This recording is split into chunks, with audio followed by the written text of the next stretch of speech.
오늘 말씀은 마가복음 10장 46절에서 52절의 말씀입니다. 마가복음 10장 46절에서 52절의 말씀입니다. 우리 같이 읽습니다. 시작. 그들이 여리고에 이르렀더니 예수께서 제자들과 허다한 무리와 함께 여리고에서 나가실 때 디메데의 아들인 맹인거지 바디메오가 길가에 앉았다가 나사렛 예수시란 말을 듣고 소리질러 이르되 다윗의 자손 예수여 나를 불쌍히 여기소서 하거늘 많은 사람이 꾸짖어 잠잠하라 하되 그가 더욱 크게 소리질러 이르되 다윗의 자손이여 나를 불쌍히 여기소서 하는지라. 예수께서 머물러 서서 그를 부르라 하시니 그들이 맹인을 부르며 이르되 안심하고 일어나라. 그가 너를 부르신다 하매 맹인이 겉옷을 내버리고 뛰어 일어나 예수께 나아오거늘 예수께서 말씀하여 이르시되 내게 무엇을 하여 주기를 원하느냐. 맹인이 이르되 선생님이여 보기를 원하나이다. 예수께서 이르시되 가라 내 믿음이 너를 구원하였느니라 하시니 그가 곧 보게 되어 예수를 길에서 따르니라. 아멘. 눈먼 바디메오를 고치신 예수님이란 제목으로 말씀을 나눕니다. 기도하겠습니다. 생명의 주님, 주님의 말씀을 대하는 시간입니다. 성령의 기름 부으심에 함께하여 주시고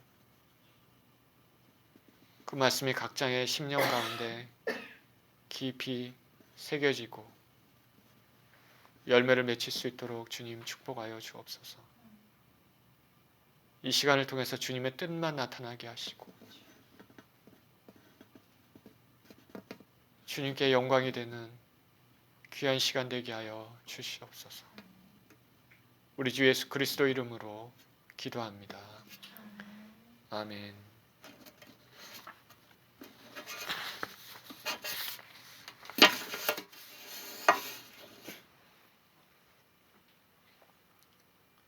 제가 한국에 있을 때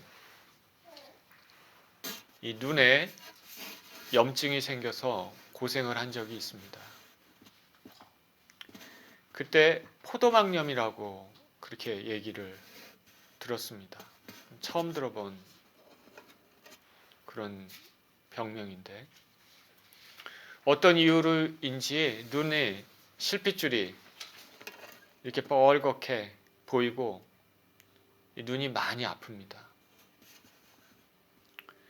병원에 갔더니 눈의 안구, 동공이 좀 커지는 약하고 염증을 없애주는 이 스테로이드, 눈에 뿌리는 스테로이드를 처방받으면서 이 통증을 이길 수 있었습니다. 그렇게 지나다가 몇 개월 후가 되면 또 이렇게 또 생기고 그래서 병원에 가서 또 그렇게 약을 처방받고 몇 주간 그렇게 하다 보면은 괜찮다가 몇 개월 지나면은 또 그런 일이 발생했습니다. 제 기억으로는 주기적으로 한 3-4번 이렇게 3번인지 4번인지 그렇게 발생을 했습니다. 그러면서 이러다가 실명하면 어떡하지? 이런 생각도 들었고요. 눈이 아프니까 이 선글라스를 여기에 끼고 컴퓨터 모니터를 본 기억도 납니다. 눈이 아프면 굉장히 괴롭습니다. 근데 그런 일이 왜 일어날까 지금 생각해 봤더니 확실하지는 않지만 그 먹는 음식에 문제가 있지 않나 이런 생각이 들었습니다. 제가 학교에 있어서 점심시간에 그 구내 식당에서 이렇게 음식을 계속 먹었는데 그 음식 자체가 그렇게 좋지 않은 음식이었던 것 같아요. 제가 먹었던 게. 확실하지는 않습니다. 근데 지금 그때 드는 생각은 그랬습니다. 여러분들도 음식을 주의해서 먹어야 됩니다. 신학 공부를 위해서 미국에 올 때 그래도 이 잠잠했던 포도막염이 만약에 미국에 와서 이게 또 이래 생기면은 정말 곤란한데 이런 생각이 많이 들었는데 다행히 미국에 온 지 지금 15년인지 16년인지 됐는데 한 번도 재발한 적이 없습니다. 감사할 뿐입니다.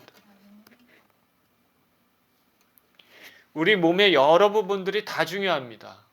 중요한데 눈은 특히 더 중요하지 않을까.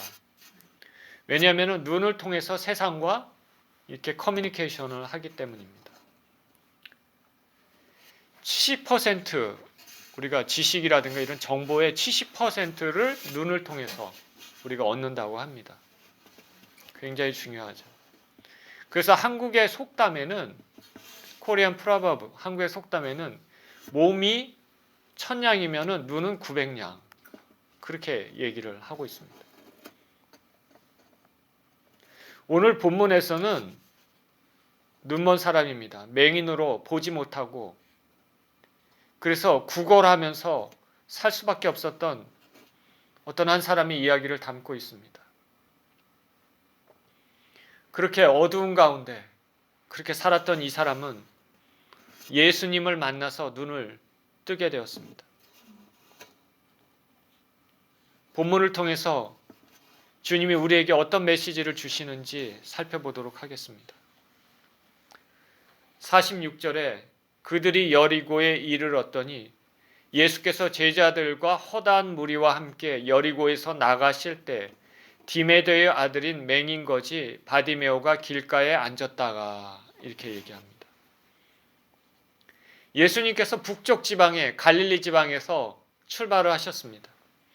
예루살렘 여정길에 가십니다. 이번 여정길은 예수님의 마지막 여정길입니다. 지구상에서. 마지막 유월절을 보내시기 위해 북쪽 갈릴리 지방에서 남쪽 유대 지방으로 있는 예루살렘으로 내려가십니다. 많은 사람들이 같이 따라갑니다. 북에서 남으로 흐르는 이스라엘 지도를 보면 북에서 남으로 요단강이 흐르는데 요단강의 동편 지역 지도로 보면 오른쪽이죠. 동편 지역 베레아 지방을 거쳐서 밑으로 남쪽으로 쭉 내려오시다가 그 다음에 사해 북쪽 요단강이 위에서부터 북에서 남으로 흐르다가 사해 쪽으로 이제 흘러 들어가는데 사해 북쪽 그 지점에서 다시 이제 서편으로 왼편이죠. 왼편으로 요단강을 건너 가십니다. 요단강을 건너고 가면 첫 도시가 나오는데 그 도시가 여리고입니다. 예루살렘으로 가는 관문 도시입니다.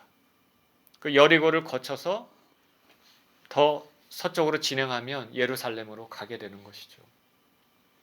여리고라는 지역은 굉장히 낮은 지역입니다.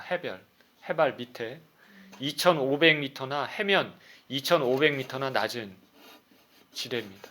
반면에 예루살렘은 해발 762m의 고지대입니다. 그러니까 여리고에서부터 예루살렘까지는 위로 올라가는 아주 가파른 길입니다. 이 여리고 많이 들어보셨죠? 여리고는 하나님께서 모세를 통해서 이스라엘 백성을 출애굽시키고 모세가 이제 가나안에 들어가기 전에 하나님께서 모세를 취하시고 이제 여호수아를 중심으로 이스라엘 백성들이 가나안에 들어갑니다. 가나안에 들어갈 때 여리고에서 전쟁이 일어나죠. 하나님께서 여리고 성을 무너뜨렸습니다. 그 여리고입니다. 예수님과 제자들이 여리고에 도달했습니다. 과거에 무너졌던 그 여리고, 거기하고 어느 정도 떨어져 있던 새로운 여리고 도시가 그 이후에 생성이 되었습니다. 아주 복잡한 도시입니다. 상업 도시입니다. 베레아 지역에서 예루살렘 지역까지 왔다 갔다 사람들의 물품이 통행하는 아주 왕성한 도시입니다. 그렇기 때문에 여리고라는 도시에는 두 부류의 사람들이 특히 많습니다. 첫 번째 부류는 제사장들, 부류들이 레위인들이 거기 많이 살았고, 두 번째 부류는 당연히 물품들이 상품들이 많이 왕래가 되니까 무역이 많으니까 세관이 있었습니다. 그리고 여리고의 유명한 사람이 누구죠? 삭개오. 삭개오가 세리장이죠. 그렇게 여리고는 그런 도시였는데 예수님이 여리고에 도착하셨습니다. 12제자와 함께. 그리고 예수님을 따라 다녔던 많은 사람들. 그리고 또한 6월절이기 때문에 온 이스라엘 지역에 흩어지고 혹은 디아스포라로 로마 제국에 흩어져 있던 많은 사람들이 예루살렘 여정길에 가기 때문에 사람들이 아주 북적북적합니다. 그러나 모든 포커스는 예수님이겠죠. 예수님이 제자들과 여리고에 들어가셔서 도착하시고 지나가실 때 길가에 맹인 거지가 앉아 있었습니다. 그는 아마도 많은 사람들이 왕래하는 곳에서 구걸하기 위해서 위치가 좋은 곳에 앉아 있었을 것입니다. 그 사람의 이름은 바디메오입니다. 디메데의 아들인 맹인거지 바디메오. 근데 그 바디메오는 사실 디메오의 아들이라는 의미를 가지고 있습니다. 똑같은 거를 두 번 썼는데 아마도 이 마가복음은 이방인 독자들이 주 독자들이기 때문에 아마 그렇게 설명을 붙인 것으로 보입니다. 디메오의 아들인 바디메오가 길가에 앉아 있었습니다. 그는 맹인이고 구걸하며 살았던 거지입니다. 47절 나사렛 예수시란 말을 듣고 소리질러 이르되 다윗의 자손 예수여 나를 불쌍히 여기소서 하거늘. 바디메오는 길가에 앉았다가 예수님께서 지나가신다는 말을 들었습니다. 그는 그 소리를 듣자마자 외칩니다. 다윗의 자손 예수여 나를 불쌍히 여기소서. 그는 예수님을 다윗의 자손이라고 부릅니다. 예수님을 다윗의 자손이라고 부릅니다. 그는 맹인이고 우리가 짐작하건대 그는 정식적인 율법 교육을 받지 못했을 것으로 생각하는데 그가 이렇게 예수님을 보고 다윗의 자손 예수여 이렇게 부르는 것은 매우 참 놀라운 일입니다. 그가 부르는 이 다윗의 자손 예수여 이것은 그 사람의 신앙 고백입니다. 유대인들은 메시아가 오시기를 정말 갈망했는데 이 메시아는 과거 이스라엘 사람들의 찬란한 나라를 문화를 강대한 국가를 이루었을 때 그 다윗왕을 생각하고 메시아가 오시면 이 메시아는 다윗 왕이 다시 오신 것으로 그렇게 생각을 하고 있었습니다. 가장 강대하고 창성할 때. 그래서 메시아가 오시면 사방의 적들을 정복하고 과거 위대했던 다윗 왕국을 재건하는 것으로 믿었습니다. 그리고 이사야서 35장 5절에서는 이 메시아가 오시면 메시아는 병든 자들에게 치유의 은혜를 베푸실 것이라고 성경은 말하고 있습니다. 이사야서 35장 5절 6절에는 그때 맹인의 눈이 밝을 것이며 못 듣는 사람의 귀가 열릴 것이며 그때 저는 자는 사슴같이 뛸 것이며 말 못하는 자의 혀는 노래하리니 이는 광야에서 물이 솟겠고 사막에서 시내가 흐를 것임이라.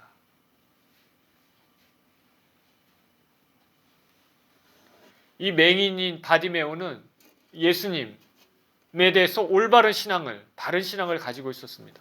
그리고 예수께서 자신을 고치실 것이라는 믿음을 가지고 있었습니다. 그는 여느 때와 마찬가지로 길가에 앉아서 있었습니다. 지나가는 사람들에게 돈을 구걸하면서 살고 있었습니다. 오늘도 길가에 가서 앉아 있었는데 이상하게 오늘은 다른 날과 다릅니다. 많은 사람들이 지나가는 소리가 들립니다. 맹인이기 때문에 눈은 안 보이지만 귀는 더 예민하겠죠. 많은 사람이 지나갑니다. 무슨 일이지? 궁금했습니다. 그런데 귓가에 소리가 들립니다. 나사렛 예수님께서 지나가신다.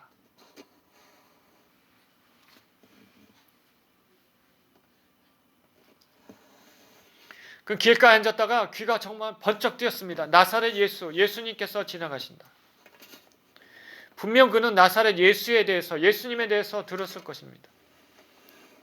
그 예수님께서는 어디 가시나 하나님 나라의 말씀을 전파하시고 병자를 고치시고 귀신을 쫓아내시고 정말 공고한 자들에게 긍휼을 베푸시고 은혜를 베푸시고 예수님 가시는 곳마다 삶이 살아나는 것, 너무나 좋으신 분이라는 것을 그는 들었습니다.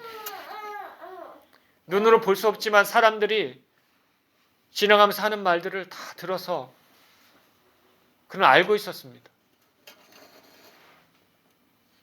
나도 예수님을 한번 만났으면 좋겠다. 이분을 언제 만날 수 있을까? 내 생전에. 이분은 메시아임이 분명하다. 내가 이분을 만나면 내 삶이 변화되고 내 눈이 뜨게 될 것이다. 나의 어두운 삶이 끝날 수 있을 것이다. 길가에 앉아서 구걸을 하고 있었지만 이 사람은 그런 생각을 가지고 있었습니다. 올바른 생각이죠. 그리고 정확한 예수님에 대해서 알고 있었습니다. 그런데 오늘 그날 그토록 생각했던 그 예수님께서 지나가신다는 소리를 들었습니다. 군중들이 나사렛 예수님이 지나가신다. 그가 어떻게 반응하겠습니까? 즉시 소리칩니다. 나사렛 다윗의 자손 예수여 나를 불쌍히 여겨 주옵소서. 그는 이 기회를 절대로 놓칠 수가 없습니다. 다윗의 자손 예수여. 예수님을 다윗의 자손이라 부릅니다. 예수님을 메시아로 믿었습니다. 이 예수님을 절대로 놓칠 수 없습니다. 저와 여러분이 예수님을 만나게 된다면 절대로 놓치면 안 됩니다. 예수님의 발목을 잡고서라도 옷자락을 잡고서라도 절대로 놓치면 안 됩니다. 우리 주 예수 그리스도께서는 이런 사람들을 외면하지 않으십니다. 그리고 만나주십니다. 48절에 많은 사람이 꾸짖어 잠잠하라 하되 더욱 크게 소리질러 이르되 다윗의 자손이여 나를 불쌍히 여기소서 하는지라. 거지 바디메오가 예수님 지나가신다는 소리를 들으니까 다윗의 자손 예수여 이렇게 아주 큰 소리로 부르었겠죠. 영어 성경에 보면 오늘 본문에는 shout라고 얘기하는데 다른 영어 성경에는 cry out 이렇게 얘기를 하고 있습니다. 이렇게 바디메오가 맹인이 길가에 있는 사람이 이렇게 부르짖으니까 주위에 있는 사람들이 얘기합니다. Be quiet. 조용히 해. 조용히 해. 맹인이고 거지인이 무슨 인권이 있겠습니까? 거지는 돈을 구하기 때문에 사람들이 별로 달가워하지도 않고 무조건 제지하는 것이 일반 사람들의 심리일 건데 사람들은 이 바디메오를 그냥 없는 사람 취급했을 것입니다. 조용히 해라. 그런데 바디메오는 이 사람들의 제지에도 불구하고 더욱 크게 소리를 지릅니다. 다윗의 자손 예수여 나를 불쌍히 여겨 주시옵소서. 어떻게든지 예수님의 주목을 받으려고 합니다. 남들이 자기 자신을 어떻게 보든 이 상관없습니다. 예수님이 나만 보시면 됩니다. 어떻게 해서든지 예수님을 만나려고 사력을 다해 부릅니다. 마지막 기회인 것으로 알고 있었겠죠. 다윗의 자손이여 나를 불쌍히 여기소서. 조용히 해도 귀에 안 들립니다. 예수님께서는 이런 영혼들을 귀하게 여기십니다. 사람들이 보기에 아휴 저게 뭐 저래 이렇게 볼지 몰라도 예수님은 그렇게 찾는 사람들을 귀하게 여기십니다.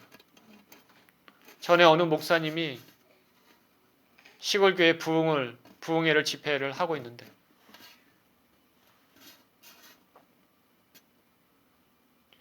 어떤 시골 아줌마가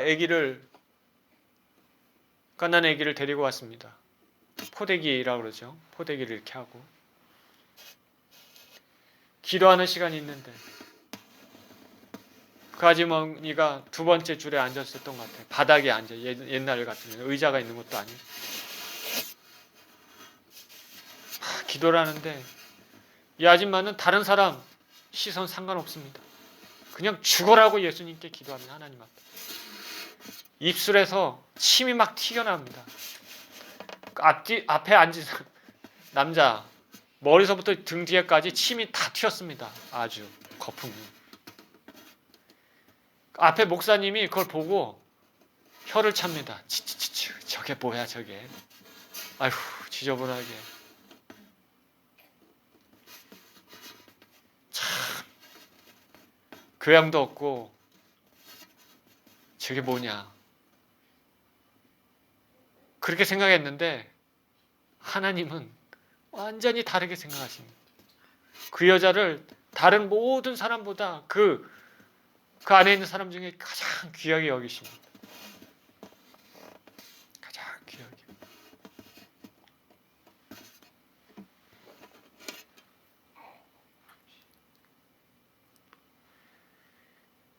주님 앞에 부르짖는 것, 이거는 참으로 주님 보시기에 아름다운 것입니다. 주님은 이런 영혼들을 매우 귀하게 여기시고 간절히 찾는 자들을 귀하게 여기십니다.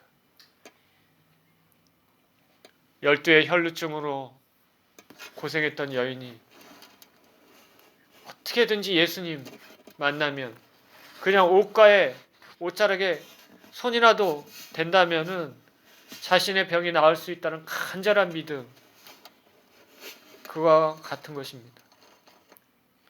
바디메오는 다윗의 자손 예수여 나를 불쌍히 여겨 주시옵소서. 예수 그리스도를 구했습니다.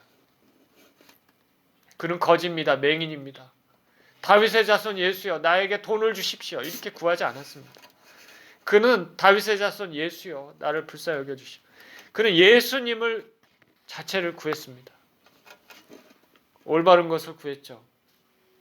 사람들은 근데 제지합니다. 조용히 해라. 조용히 해라. 우리가 진정한 믿음을 가지고 참 신앙을 가지려고 할 때는 방해가 있습니다. 근데 그것을 잘 극복하면 정말 아름다운 성숙한 신앙을 가지게 되는 것입니다. 주님을 향한 외침은 참으로 아름답습니다. 저와 여러분도 예수님을 향해 입을 활짝 열어서 그 외치는 사람 되시기를 축원드립니다. 그런데 그렇지 않고 나는 주님이 필요 없어. 내가 모든 걸 할 수 있어.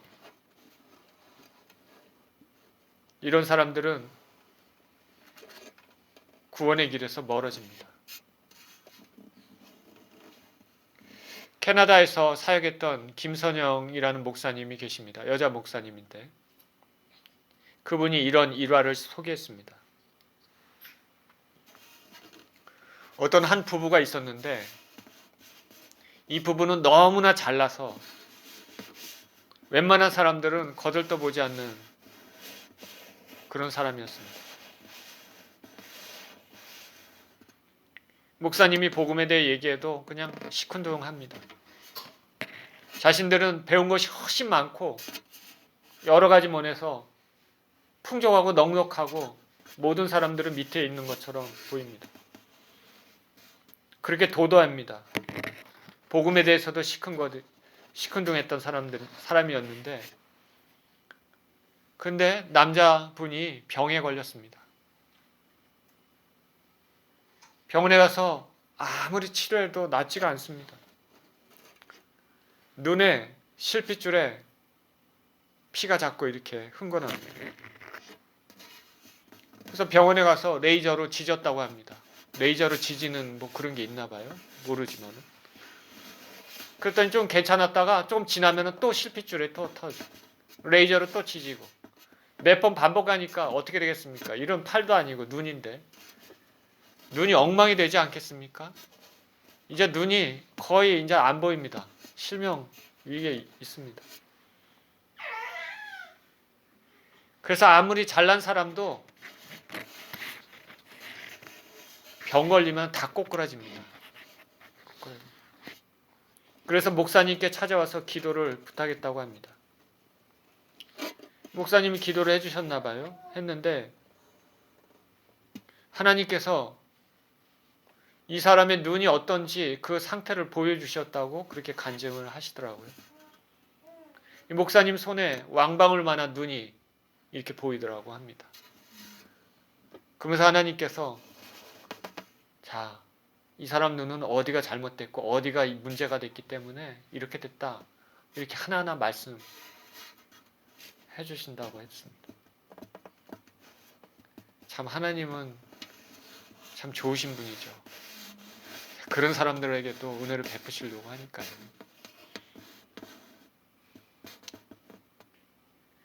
그래서 이 목사님이 이 남자분한테 이렇게 얘기했습니다. 주님이 당신의 눈을 시력을 이제 1.5로 만들어 주시겠다 이렇게 하십니다. 그랬더니 이분이 하는 말이 1.5가 아니라 2.0으로 만들어 주십시오.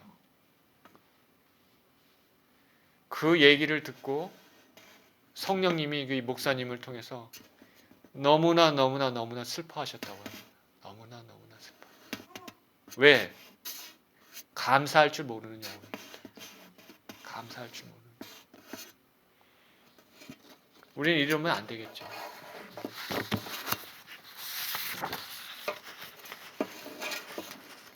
주님은 갈급한 심령으로 찾는 자들에게 은혜를 주십니다. 자신이 부족하다고 느끼는 사람들, 절대적으로 예수님이 필요한 사람들은 구원의 길로 가깝게 나아갑니다.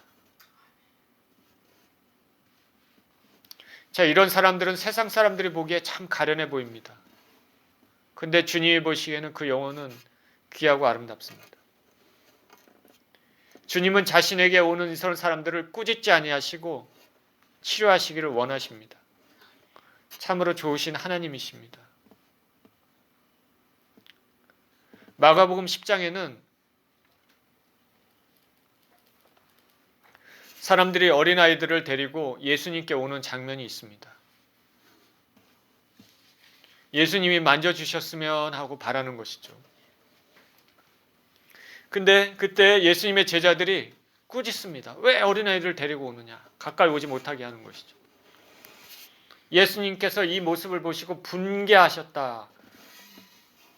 그리고 제자들을 꾸짖으셨다. 말씀하십니다. 그러시면서 어린아이들이 내게 오는 것을 용납하고 금하지 말라. 하나님의 나라가 이런 어린아이들의 것이니라. 누구든지 하나님의 나라를 어린아이들과 같이 받들지 않는 자는 결단코 천국에 들어가지 못하리라. 하늘나라는 어린아이들과 같이 순전하고 그런 심령, 우리 아기가 엄마 젖을 바라보듯이 예수님을 간절히 찾는 영혼들에게 그렇게 열리게 되는 것입니다.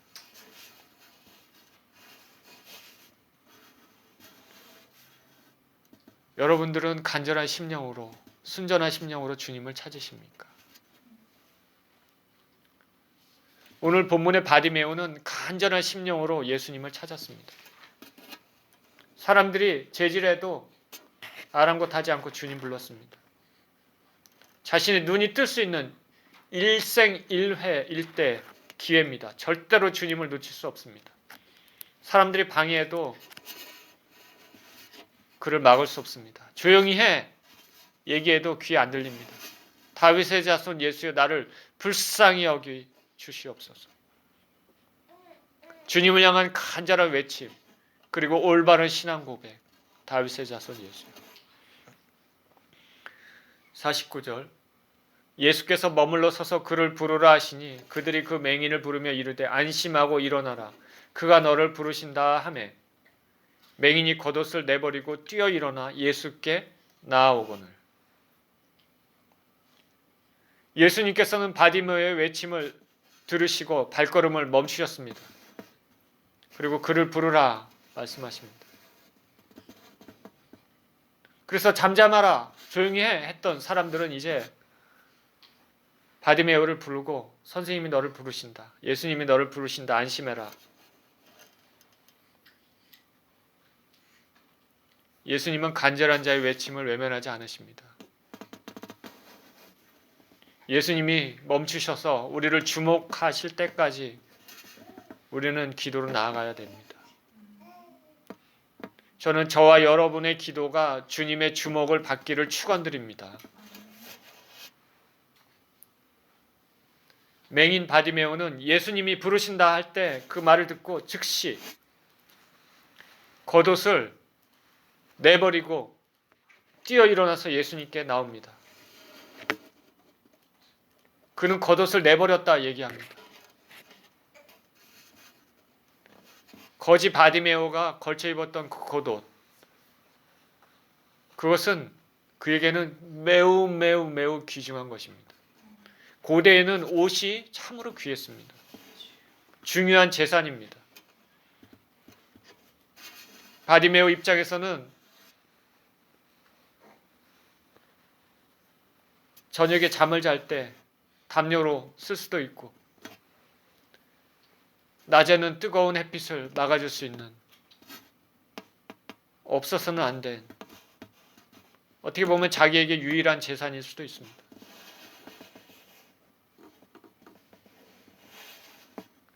그러나 그는 예수님이 부르신다 말을 듣자마자 겉옷을 내버리고 예수님께 나왔습니다.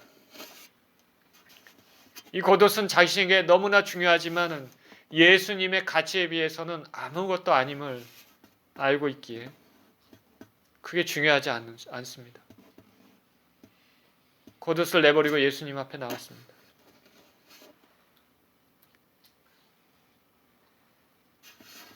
우리가 예수님을 발견하고 구원의 은혜를 안다면, 진리를 안다면 이 땅에서 중요하다고 생각했던 모든 것들이 예수님의 가치에 비해서는 정말 아무것도 아님을 우리는 알 수 있는 것입니다. 예수님께서 말씀하신 것처럼 온 천하를 얻고도 자신의 생명을 잃으면 무엇이 유익하냐. 사도 바울은 예수님을 보화라고 말씀하셨습니다. 우리가 이 질그릇 속에 보화를 가졌습니다. 진정한 보화를 발견한 자는 자기의 모든 소유를 팔아서 밭을 사는 사람입니다. 이 세상 어느 것도 천국과 바꿀 수 없습니다. 그런데 많고 많은 사람들은 이 진리를 모르고 살아갑니다. 그리고 기독교인이라고 하는 사람들조차도 이 진리를 안다고 하는 사람들조차도 이 영원한 보화 예수 그리스도보다는 이 세상의 것에 더 중요한 가치를 두고 삽니다. 보화를 위해서 삶을 드리는 것은 예수님을 위해서 삶을 드리는 것은 가장 귀하고 가치 있고 가장 지혜로운 일입니다. 맹인이었던 거지 바디메오가 겉옷을 내버렸다는 것은 정말로 자신에게 중요하다고 생각하는 그것도 예수님의 가치에 비하면 아무것도 아니라는 것을 알려주는 영적인 진리를 나타냅니다. 저와 여러분들은 이 영적인 진리를 알고 그렇게 살아가십니까? 51절입니다. 예수께서 말씀하여 이르시되 내게 무엇을 하여 주기를 원하느냐? 맹인이 이르되 선생님이여 보기를 원하나이다. 예수님께서 바디메오를 부르셔서 바디메오 왔을 때 그 바디메오를 보시고 너에게 뭘 해주기를 원하느냐?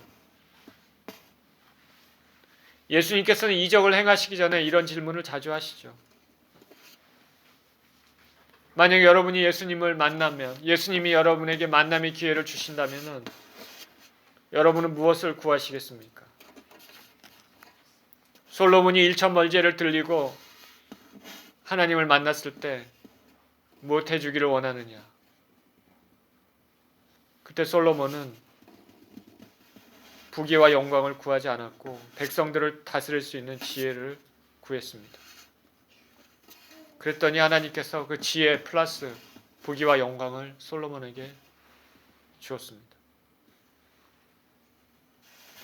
만약에 저와 여러분들에게 예수님의 만남의 축복이 주어진다면 무엇을 구하겠습니까? 여러분이 그때 구하는 그것이 여러분의 영적인 것을 그대로 보여줍니다. 그때 대답을 신중하게 해야 되죠. 바디메오가 말합니다. 선생님, 보기를 원합니다. 그는 눈뜨기를 원했습니다. 맹인이니까 당연하게 그렇죠. 베드로와 요한이 성전에 기도하러 올라갈 때 성전 미문에 앉아있던 안진뱅이가 돈을 줄까 이렇게 베드로와 요한을 바라본 것처럼 그는 돈을 구하지 않았습니다. 그는 보다 근본적인 것을 구했습니다. 52절 예수께서 이르시되 가라 내 믿음이 너를 구원하였느니라 하시니 그가 곧 보게 되어 예수를 길에서 따르니라. 바디메오가 눈을 뜨기를 원하자 예수님께서 말씀하십니다. 가라 내 믿음이 너를 구원하였느니라. 예수님께서 이 말씀하심으로 바디메오의 눈을 뜨게 해주셨습니다. 주님께서는 바디메오를 칭찬합니다. 내 믿음이 너를 구원하였다.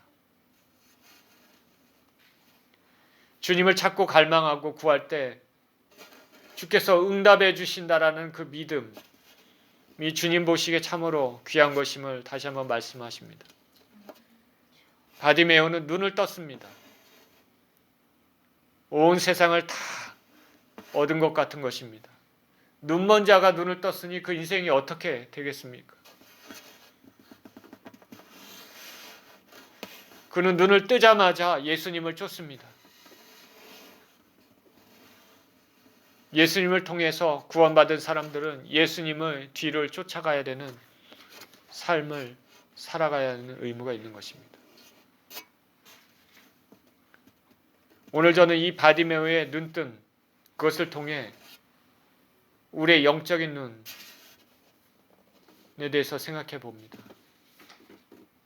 이 바디메오는 육적인 눈을 띄었을 뿐만 아니라 영적인 눈도 띄었습니다. 오늘 본문에 행하신 예수님의 이 기적은 예수님의 지상 사역 가운데 마지막 기적입니다. 이 기적은요. 예수님께서 갈릴리 가나에서 북쪽 갈릴리 가나에서 처음 이적을 행하신 이후에 이제 남쪽 지방 유대 지방에서 남쪽 끝에 여리고에서 이적을 행하십니다.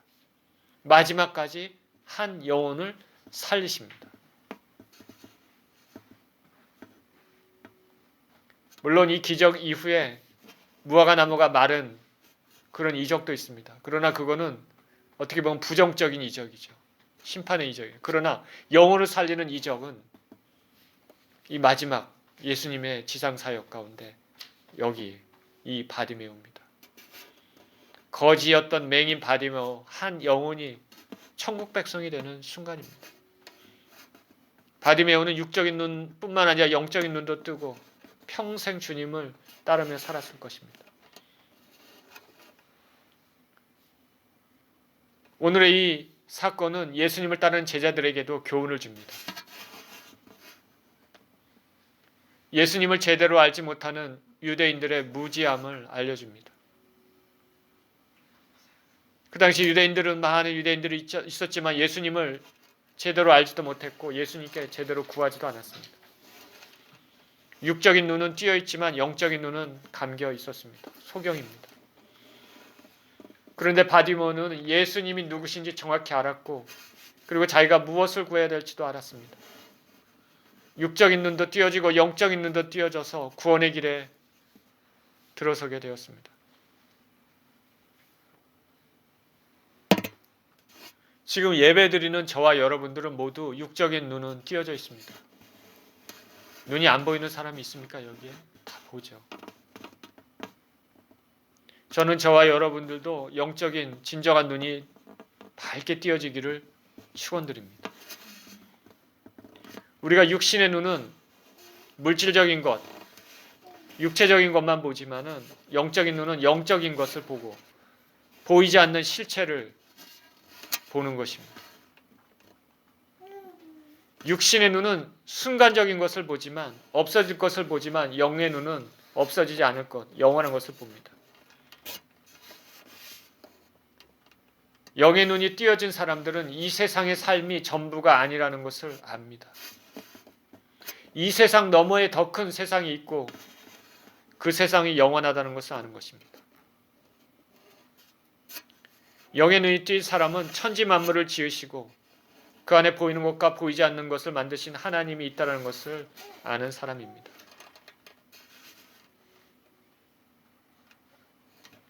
보다 근본적으로 영의 눈이 띄어진 사람은 자신이 죄인임을 아는 사람들입니다. 그래서 반드시 심판이 있음을 압니다. 우리가 가끔 뉴스에서 화산 폭발 보는데 뜨거운 마그마가 흘러내려가는 걸 보면서 거기에 가까이 있던 모든 동물이건 식물이건 살아있는 것들은 다 녹아지고 사라집니다. 지옥의 열기가 그와 같은 것입니다. 우리가 죄를 지어서 죄에 함몰돼서 이 세상을 살다 보면 그 사람의 그 죄가 그 사람의 영혼을 지옥으로 빨아들입니다.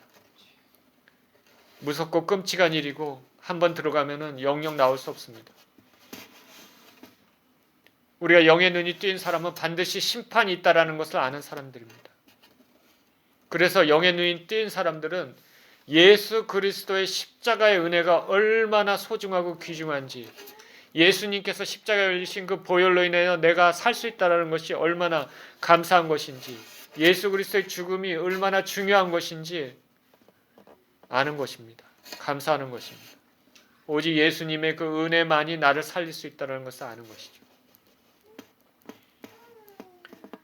그래서 영적인 눈이 띈 사람들은 그 사람의 마음에 이 세상 것을 추구하지 않습니다. 영원한 것들을 추구합니다. 우리가 사람의 삶을 살펴보면 그 사람이 영적으로 눈이 뜬 사람인가 아닌가를 어느 정도는 알 수 있습니다. 예수님의 은혜를 알고도 하나님 말씀을 알고도 이전과 똑같은 생활 방식, 가치관을 가지고 살아서는 안 됩니다. 그런 사람들은 영적인 눈이 띄어진 사람들이 아니죠. 예수 그리스도의 보화가 얼마나 가치가 있는지 제대로 알지 못하고 사는 사람들입니다. 자신을 소중하게 생각하지 않고 진리를 모르는 사람들입니다. 저와 여러분들을, 그리고 우리 예수 주인교회 교인들은 모두 영적인 눈이 띈 사람들이 되시기를 축원드립니다.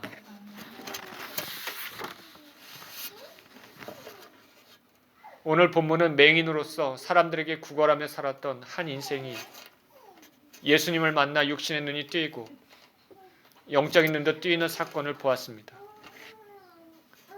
우리는 예수님을 만나야 됩니다. 주님을 만나면 놓지 말아야 됩니다. 우리도 바디메오처럼 눈이 띄어져 사는 사람들이 되었으면 좋겠습니다. 영적인 눈, 영원한 삶이 있고 심판이 있다는 것을 아는 눈, 죄의 무서움을 아는 눈, 예수님의 은혜와 사랑을 아는 눈, 그런 눈이 띄어졌으면 좋겠습니다. 저와 여러분 모두 밝은 눈으로 이 세상을 사시는 저와 여러분 모두 되시기를 예수 그리스도 이름으로 축원드립니다.